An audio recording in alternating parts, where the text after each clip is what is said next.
Hoki mai Arnold, welcome back. A crucial vote on the future of Mt Ruapehu has ended in a stalemate today after a series of fiery creditors' meetings in Auckland, Wellington and Hoakune. Thousands of creditors voted on who will take over from the insolvent Ruapehu Alpine Lifts, but couldn't agree, so the company will officially go into liquidation. Karen Rutherford reports. D-Day for Mt Ruapehu, public ownership versus private, passion versus profit, and today it all came down to a vote.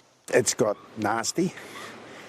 It's been rushed. You know, what's going to happen to the whole town, the whole area? Unfortunately, I predict it may end up in a stalemate. And he was right. MB, a creditor itself of Ruapehu Alpine Lifts, has copped criticism for railroading the process of voluntary administration, favouring two private bidders over a crowdfunding proposal put forward by the people for the people. Some tense people in there. And almost 4 hours in, a stalemate.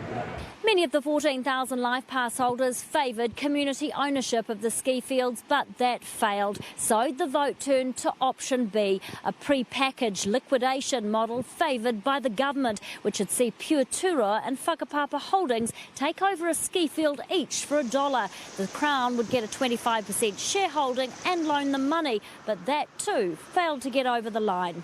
The government has created this mess by MB playing favourites throughout.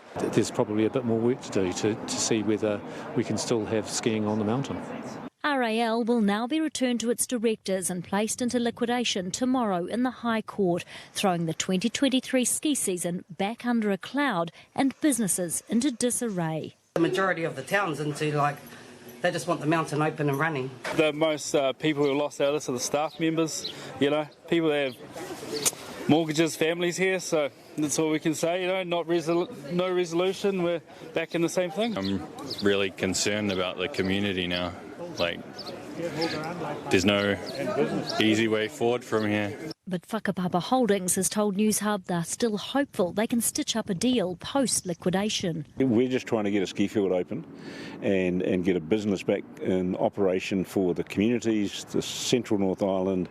DOC is still finalising licences though with iwi, so both private bidders can operate on the mountain. If we can get to the same point we were at as of, say, yesterday, then yes, there's nothing to stop this company taking on Whakapapa ski area in a few days.